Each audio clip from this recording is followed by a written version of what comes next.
I'm done. But Deleuze and Guattari are done with psychoanalysis. It's over. It's too limiting. It had its day. So brace yourself for some dissonance, and you may have to work out for yourself which side you fall on.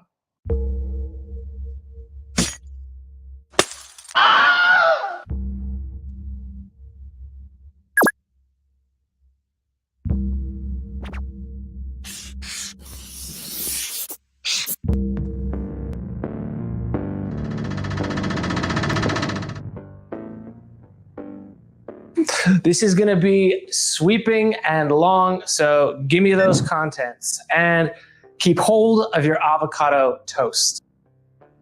This book is really difficult, though maybe not as difficult as it seems the first time you open it. I'm not going to summarize the whole thing. I'm just going to make the case that it offers a model for an alternative politics. It's a left politics, but alt-left. Oh, that's exactly what we need. One more label for leftists to differentiate themselves from every other leftist on the internet. But no, this is a little different as a model. Still, it's interested in capitalism and a critique of capitalism, but far less interested in ideology. And instead, it focuses on generating resistances.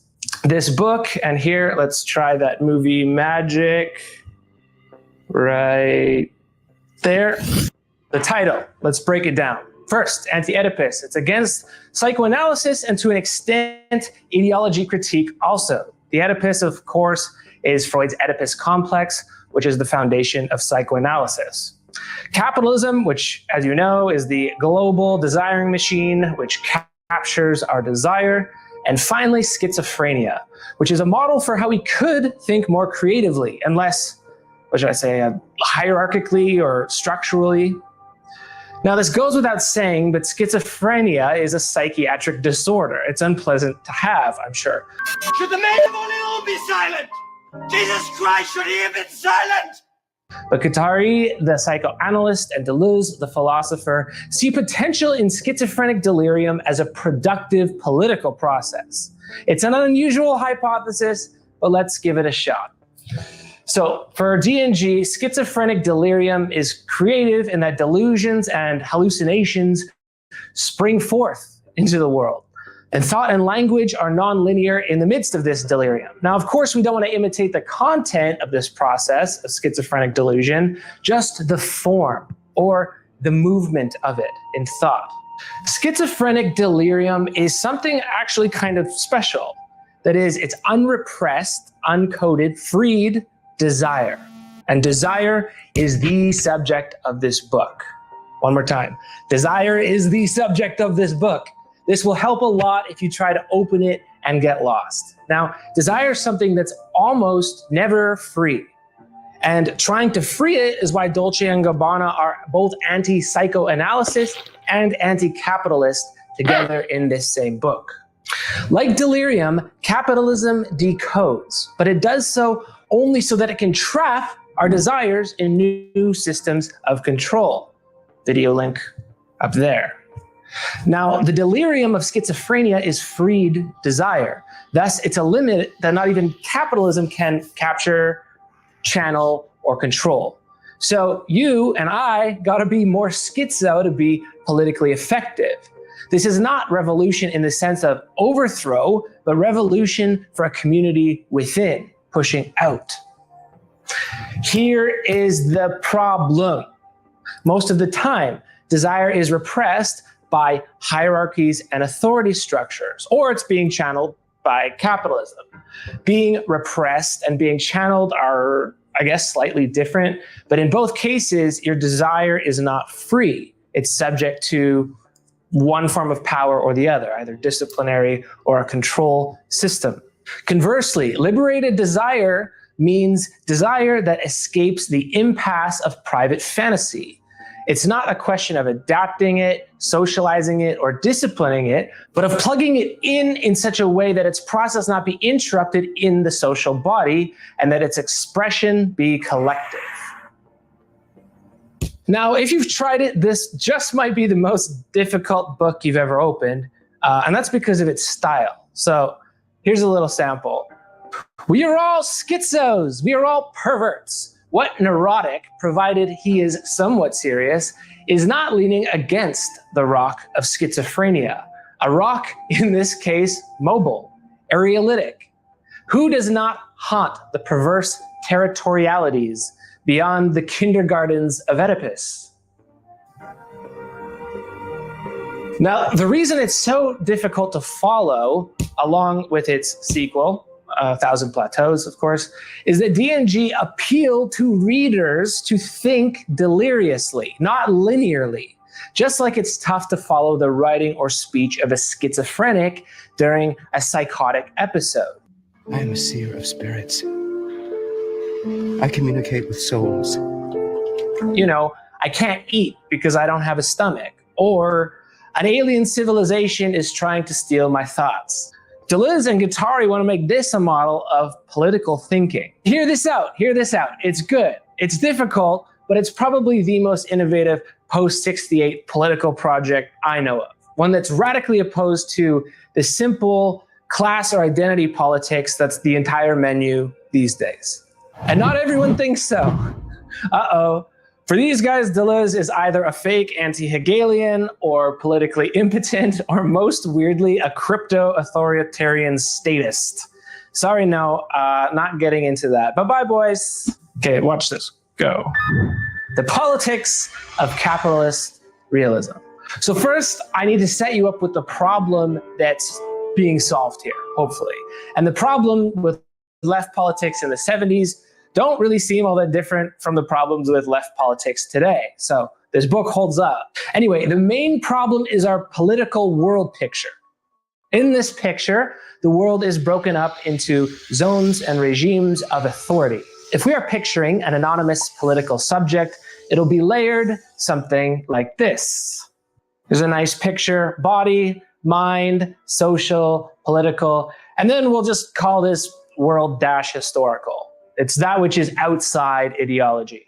We could also call it, I don't know, material conditions, but it includes facts such as ownership and capital, most importantly.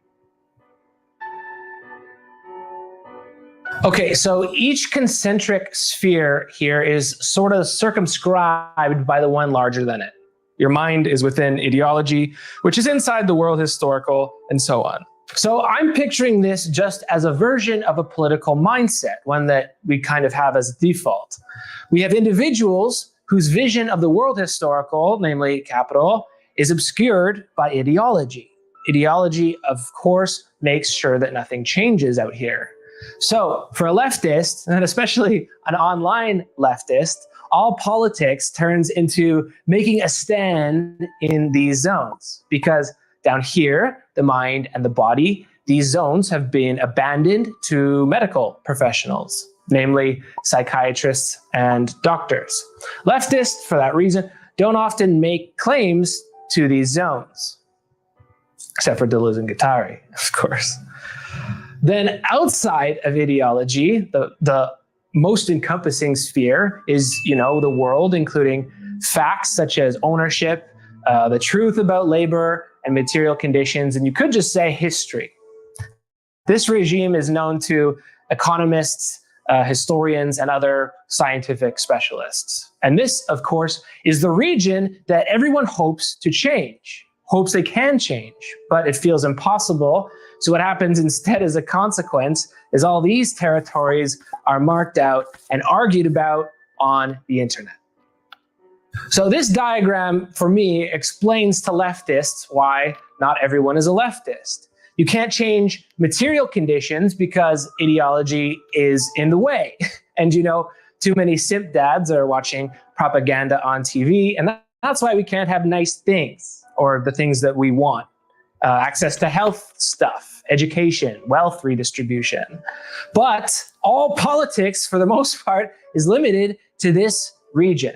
So what you're doing when arguing about politics is just arguing over zone control and setting up these little camps in here. Campground politics. And of course, the world historical is never affected by discussions or debates like these. And yet, so much of our time is spent in these zones with all manner of activists, pundits, experts, theorists, YouTube channels. Yeah, I'm in here too. Here to explain why not everyone agrees with us. But hey, here is the picture of capitalist realism, at least my picture. So everyone has their zone and everyone stays in their zone. Medical professionals down here, culture warriors here, the cancelers and caller outers here, and then the clubs of, anarcho, communo, accelerationo, crypto, primitivo, Lenin, Mao, whateverists, and not a single one of these labels makes any difference, by the way, then the real world keeps on trucking, where capital actually flows and where wealth begets wealth. But every cause camper and LARPer gets to go to bed thinking that they've had a good moral day because they posted about what they believe the world should look like on the internet. If this looks like a problem to you, then maybe Deleuze and Guattari have a project for you. You may find this interesting. Give me that ding. Delirium. So here's our campground. Everyone's in their zone, doing whatever they're doing. Now here's what happens in schizophrenic thought, which doesn't stay inside the lines at all. It's crossing boundaries because that's its defining feature. Should the men of Orleans be silent? Jesus Christ, should he have been silent? Now the schizophrenic claims authority over world history, declaring himself to be Napoleon or Jesus, then takes it back and writes it on his body, not even on the outside, but inside. The doctor has stolen his stomach. There is no boundary between the inside and the outside. The NSA is eavesdropping on his thoughts. His thoughts are outside of his head. Someone has planted chips under his skin. Can you see what's going on here? The schizo does not limit themselves to territories. Schizo thought takes over every territory, and you can't keep up with it. To get ahead of capitalist realism, this is what we should be going for: a process and not a goal, a production and not an expression. Here we can also see why Deleuze object to psychoanalysis. All of your motivations and behaviors are interpreted here, opposed to the father displacing the desire of the mother. This is another apparatus for limiting desire, not freeing it. And note, Guattari was a student of Lacan before this, and he quit the team. While most of their derision is directed at Freudian analysts, they do claim that Lacan changing the mommy-daddy triangle to one of algebra, law, objet, desire, it's really just kicking the can further down the road without explaining anything more about desire, qua production.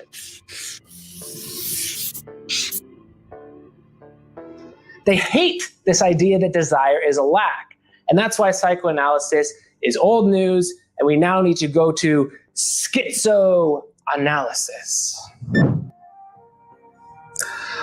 All right, I'm hoping you'd like to know what this book actually says, and then I'll give you some examples. Here's the movement of schizo desire. The code of delirium or of desire proves to have an extraordinary fluidity. It might be said that the schizophrenic passes from one code to the other, but he deliberately scrambles all the codes by quickly shifting from one to another according to the questions asked him, never giving the same explanation from one day to the next, never invoking the same genealogy, never recording the same event in the same way. So this freed, fluid desire resists capitalism, which wants you in a demographic so that it can create needs for you or desires. The schizo is too slippery for all that. Let me give you an example. Judge Schreber. Schreber wrote a now famous book from a mental asylum in 1900. Everyone, including Freud, uses it as the paradigmatic paranoiac schizoid. The psychiatric system is obviously repressive. It restrains desire, either physically or psychochemically. But from here, Judge Schreber creates this complicated mythical universe full of magical rays and miracles, upper gods, lower gods, voices of nerve language, and struggles against the order of the world. It's bizarre, paranoid, because Schreber is schizo, but he's definitely not staying in his zone. he goes all the way up to God, into history, then back into his own body, claiming authority. I am God. I was not God. I am a clown of God. Now, the God of Schreber's world is punitive and demanding.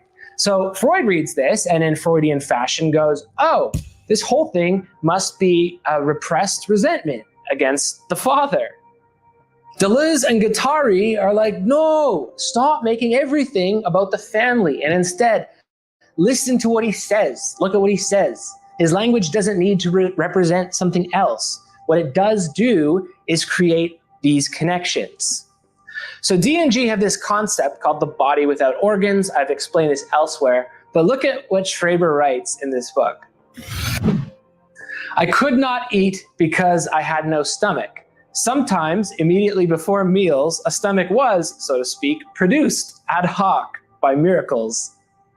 So he can't eat because he has no stomach, but sometimes he would get a miraculous stomach, just there on the spot temporarily so that he was able to eat again. This is a diagnosis that a non-schizo wouldn't make. We find it humorous. Most non-schizos are fine subjecting themselves to a doctor's professional diagnosis, but not Schreber. And by the way, we're not done with Schreber's stomach because now he thinks there's something wrong with the miraculous stomach he just got.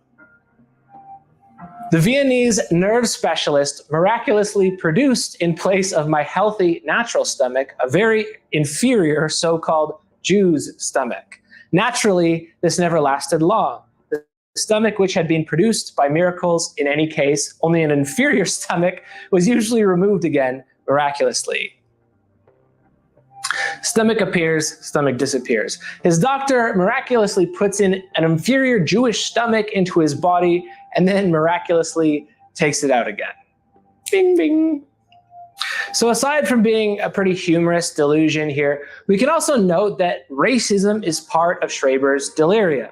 Obviously, we don't like the racism, but then again, look to the form of the thought instead of the content. And ask the question then, what is a race? So races make up the world historical. They're way out here in our diagram. Part of human history that extends past us as individuals in both directions. So Deleuze and Guattari note that the schizo moves through the whole world and all of history fluidly, marking out his own body as a territory of history.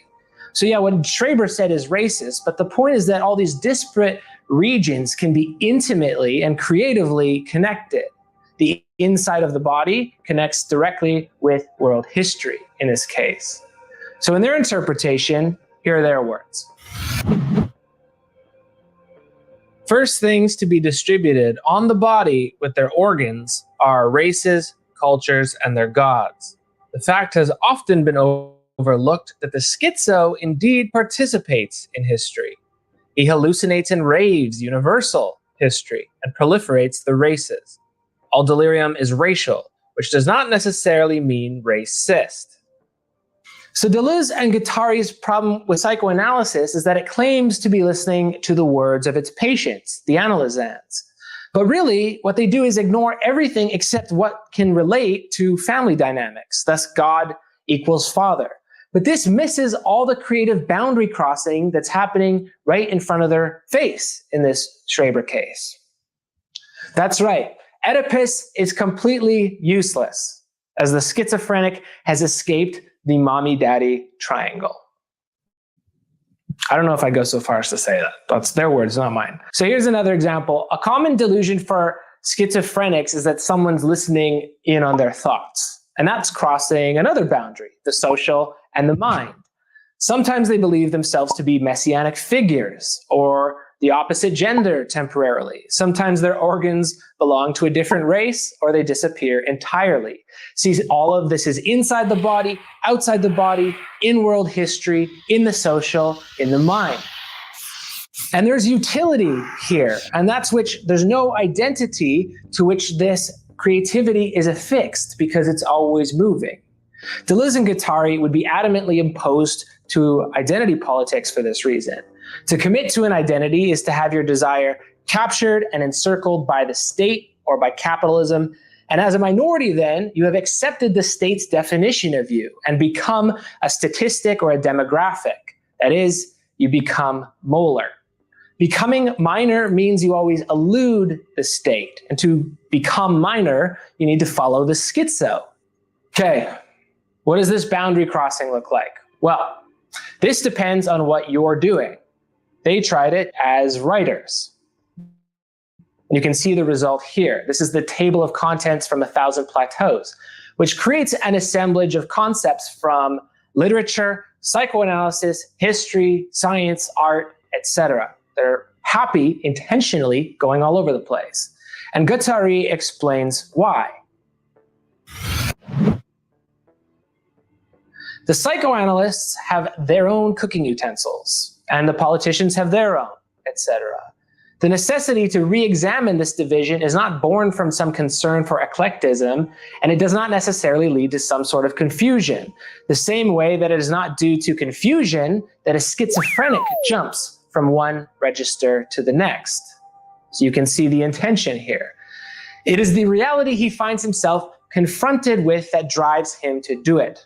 Well, from this perspective, people in the human sciences and in politics should, in a sense, go a little schizo, to have the same ability to embrace all the disciplines together. That is, of course, to not get stuck in camps. The creative subject imitates the desire of schizophrenic delirium. Boundaries and disciplines are nothing to it. They are collapsed. It has no inside, no organs. It's an intensity purely on the plane of immanence. And that's the nomad, in contrast to the state specialist, another new character in Deleuze and Guattari's philosophy. I'm not going to tell you what to do, and I never tell anyone what to do, but this is an interesting way to reconsider the social field. So here it is. It's an offering. These days, and I spend an unfortunate amount of time on the internet, so I know this, but these days people are all trying to make themselves specialists within boundaries of their field.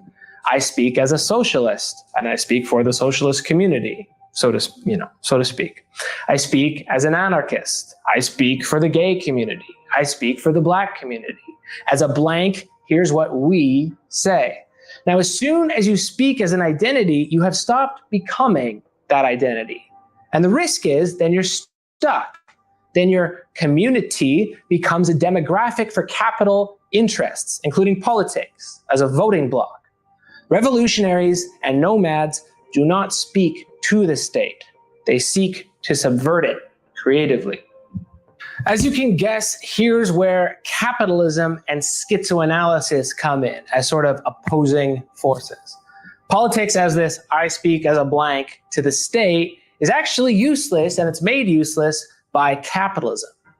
Capitalism is a channeling machine, and it has no opinion of you or your identity. In fact, it decodes your identity and whichever community you identify with.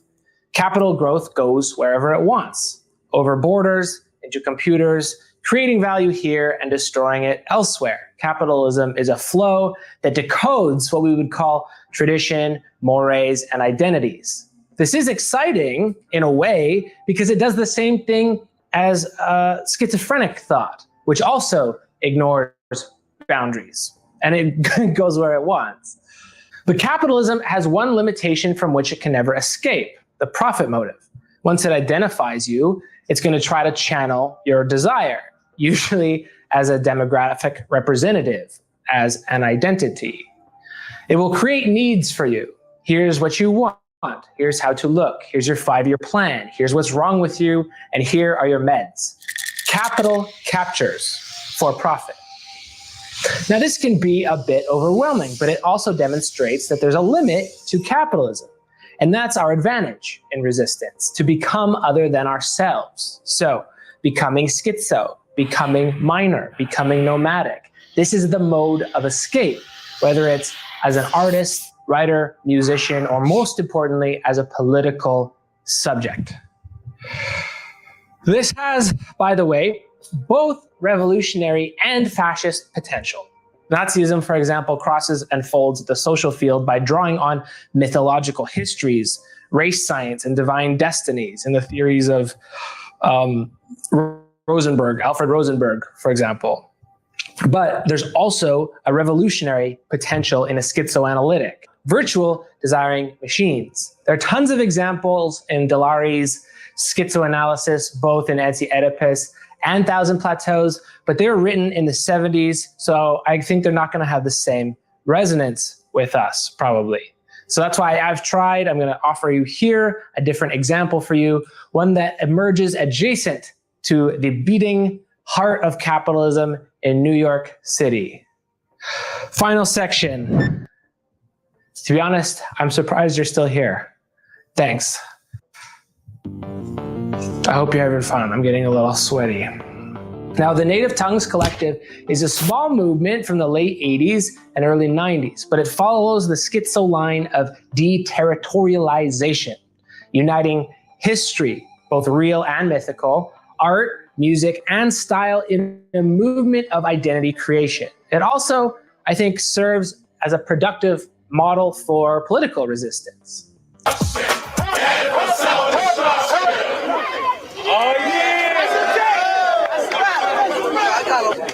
It was all part of a searching for our identity as people of color, as Black and Latino people. Well, who are we really? You know, because it wasn't enough for us to just have our own culture during that time called hip hop. We were like, wait a minute, why don't we embrace where we came from? Like, this is great because it actually hits so many of the right notes in terms of applying theory, becoming minor, deterritorialization, and artistic innovation past the edge of capitalism. At least it was past the edge. Probably not anymore, but it takes a lot of effort, continued effort, to stay past the edge of capitalism, which again seeks to capture the new desire and anything that you've created, really. Anyway, back to this. This little energy explosion includes all the potentiality in creating yourself as subject. In this case, it's becoming minor. First of all, here are the native tongues. So obviously they're a visible minority relative to white America and a creative minority relative to the profitability of hip hop in the late 80s compared to like gangsta rap, for example. Now, for Deleuze and Guattari, minorities can deterritorialize a major culture because no matter how inside a culture a minority is, they can always see it as if from outside. Their main example is Kafka's literature, who was Jewish and wrote in Prague German as opposed to High German. But you get this outside perspective from within as a minority. So the Native Tongues Collective deterritorializes by consciously breaking from the existing symbols of captured or commercialized hip hop. Hip hop was growing in popularity, and this collective, including the groups De La Soul and A Tribe Called Quest, are known for this lyrical style called conscious rap. And the implication, I guess, is that other rap is unconscious, and that would be a fun little rabbit trail to go down. But anyway, they immediately distance themselves qua image from the bling gun thug image of the emerging gangster rap. We started giving rappers Zulu beads and African medallions. We was like shaming people that still wore jewelry. You know what I mean? And we would get on them and get on them and get on them. And we put so much pressure on rappers themselves that even LL Cool J and Run DMC took their jury off. In this video, De La Soul does it explicitly. This is called Me, Myself, and I by De La Soul. Rejecting one hip-hop uniform, they re-territorialize themselves with African regalia, spinning off the aesthetic of the universal Zulu nation. In Deleuzean terms, becoming African-American and folding identity and world history together to create a divergent and new line of flight. It's schizophrenic in the same way that Schreber thought about the race of his stomach, except now we're applying it to an image. Now, Deleuze and Guattari give the, I guess, prereqs or what to look for when something's being deterritorialized in a minor literature. And all three of these things apply here. So the three characteristics of a minor literature are the deterritorialization of language, in this case through rap music, obviously, the connection of the individual to a political immediacy, and the collective assemblage of enunciation. we might as well say that minor no longer designates specific literatures, but the revolutionary conditions for every literature within the heart of the established literature. By the way, it's from a different book, the Kafka book. So minorities really don't have the privilege of not being political. A minority stance vis-a-vis the state is ipso facto political, and the native tongues embrace this, pushing outward in every direction at once. Here's another line, or novel line of flight. Hip-hop tends to be hyper-masculine and violent, even. And the native tongues included anthems like Queen Latifah's Ladies First and Unity, which used a masculine or masculine-dominated medium to vocalize issues like domestic violence or speak towards the empowerment of women. Deterritorialized. I wish I could show you more examples, but I don't want to get murdered on the copyright, so please look up these examples. This is all political, and it never sticks to a zone. This collective was very involved in community organization and against drugs and violence, which is elsewhere valorized in hip-hop. Now, this in itself is not that different from a lot of political organization, but what makes this special is that the whole orbit of identity formation and political activity circles art, hip-hop, invention, lyrics. Now, I don't know anything about music theory or history other than to say, you know, I like the lyrics and I like how this sounds and I like the samples. But all the sources that I looked at for this speak to the innovation of the sampling and recording used especially by the groups De La Soul and a tribe called Quest. For example, sampling jazz music. And the main Deleuzian point here is that all of this comes together, the art, the style, the image, the identity formation. So the Deleuzian descriptor for all of this is an intensity that sort of burst out into all this stuff, identity, image, art, and politics, all at the same time. So this is not a purity politics, not a politics of scolding people, not a politics of stepping on Twitter rivals. It's a politics entirely of creation, inventing styles, identities, and coloring outside of lines. A politics of creativity. This becoming minor isn't overly concerned with answering the major, because instead it just transcends the channels it creates for desire. No doubt, and of course this always happens, it was eventually commercialized, now it's cheap, but the ongoing goal of deterritorialization here is to always stay ahead, to keep your desire out in front. Commercialization is always rear guard because capitalism is not free desire, and that's always the schizo subject's advantage. So this is not another manifesto. God knows there are enough of those. But Deleuze and Guattari in these books are trying to unite form and content. For them, philosophy has gotten boring, stale, cut off, and put into boxes and academic departments. We could say the same thing about our political positions, always focused on the cause of the hour and who broke the rules, when there's a world's wealth out there of connections, styles, histories, mythologies even, to be created or recreated. If we were doing politics like this, there wouldn't be a purity test at the door and factions would have no use. Anyway, that's my appeal.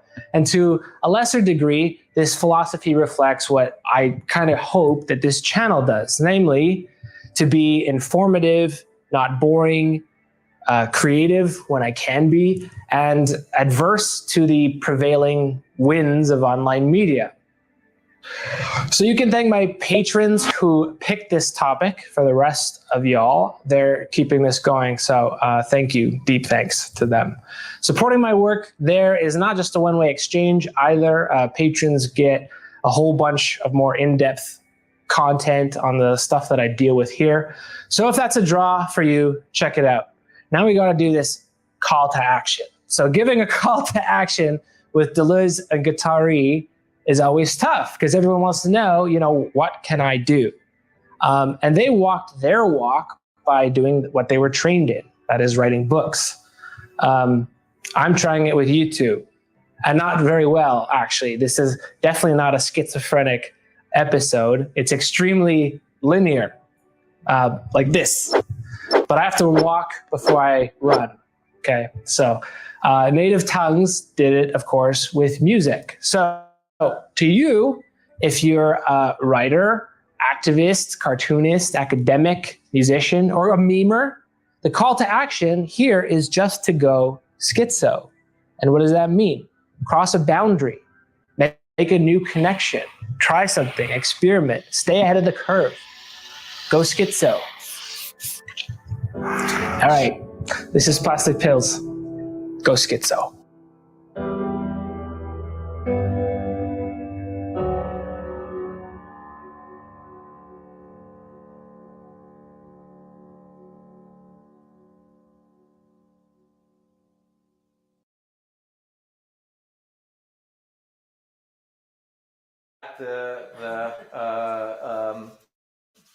A biography of Elvis Presley, right? This is what's so he has this biography of Elvis Presley. He's sitting on the beach. He's reading. He says, "I'm going to go in the water," and his friends are saying, "You know, he's never really like thought about Elvis before, right?"